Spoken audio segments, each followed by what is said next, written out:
The city lights dwindled in the rearview mirror as I ventured into the vast expanse of darkness. My journey to another city had become an isolated voyage, guided solely by the feeble beams of my car's headlights. The desolate road stretched ahead like a forgotten path, enveloped by an oppressive silence that echoed the solitude of the night. As the city's glow became a distant memory, a sense of unease settled in. The hum of the engine was my only companion, a constant rhythm that underscored the eerie stillness outside. The road, flanked by gnarled trees that seemed to loom like sentinels, became a corridor of shadows and secrets. The first sign of trouble manifested as a subtle vibration beneath the steering wheel. I dismissed it as a minor quirk, perhaps a road imperfection playing tricks on the car. However, the rhythmic pulsing persisted, growing more insistent with each passing mile. Unease tightened its grip as I realized that my reliable vehicle was betraying me in the heart of the desolation.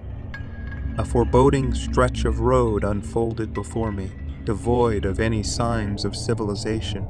I scanned the barren landscape for a glimpse of hope, but the darkness seemed to devour any possibility of salvation. My dashboard flickered, and anxiety clenched at my chest as the engine emitted a final sputter before succumbing to silence. I guided the car to the side of the road, its reluctant halt amplifying the haunting stillness that enveloped me. The desolation was complete. There were no passing cars, no distant lights, only the oppressive darkness and the lingering echoes of my car's demise. Stepping out into the chilly night, I was met with a stark realization. I was stranded in an unfamiliar, ghostly landscape with no sign of help. A faint breeze carried the whispers of unseen voices, and the shadows seemed to shift with a malevolent intent. My eyes were drawn to a structure looming in the distance, a haunted house, its silhouette etched against the inky backdrop. Skeletal trees surrounded the decaying facade, and an aura of malevolence hung in the air. It was as if the house itself were a relic from a bygone era, its haunted secrets waiting to be unraveled. Reluctance clawed at me, urging me to resist the pull of the haunted house. However, the looming shadows of the night and the isolation pushed me toward the foreboding structure. With each step, the whispers grew louder, a chorus of spectral voices that seemed to resonate from the decaying wall. The front door creaked open as if beckoning me to enter its spectral domain. The air inside was thick with the scent of decay, and the only illumination came from the feeble moonlight filtering through cracked windows. The echoes of distant footsteps seemed to reverberate through the desolate halls. As I explored the dilapidated interior, the house revealed its haunting secrets. Faded portraits adorned the walls, capturing moments of joy and sorrow that were now imprisoned in the realm of the supernatural. Dust-covered furniture stood as silent witnesses to the passage of time, and the oppressive atmosphere seemed to hold the weight of forgotten tragedies.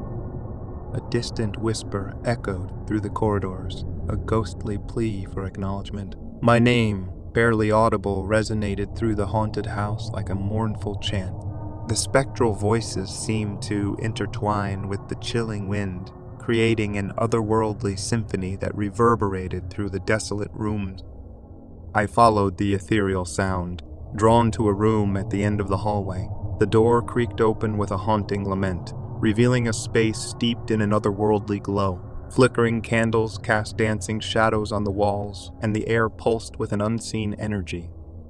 In the center of the room stood an antique mirror, its ornate frame gleaming in the muted light. A spectral figure materialized within the reflective surface, its eyes holding the weight of untold stories. The whispers intensified, a chorus of longing and sorrow that seemed to transcend the boundaries of the living. With a hesitant breath, I approached the haunted mirror. The figure beckoned, its hand extending beyond the confines of the glass. As I touched the cold surface, the room transformed. The faded wallpaper regained its vibrancy, and spectral figure emerged into the corporeal realm. The haunted house came alive with echoes of a past yearning to be acknowledged. The spectral figures danced in a melancholic waltz, their ethereal presence merging with the living.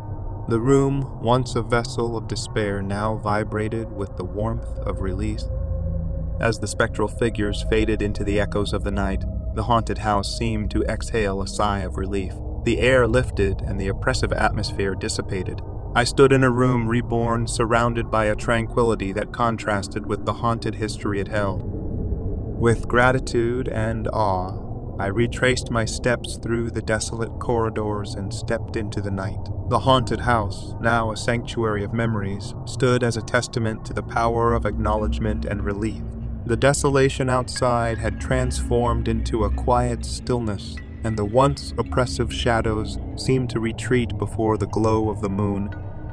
As I walked away from the haunted house, its silhouette fading in the distance, I carried with me the echoes of a past set free.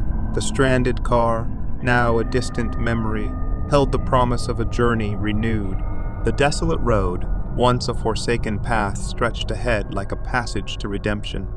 The haunted house had become a beacon of healing, a testament to the thin veil that separates the living from the echoes of the forgotten past.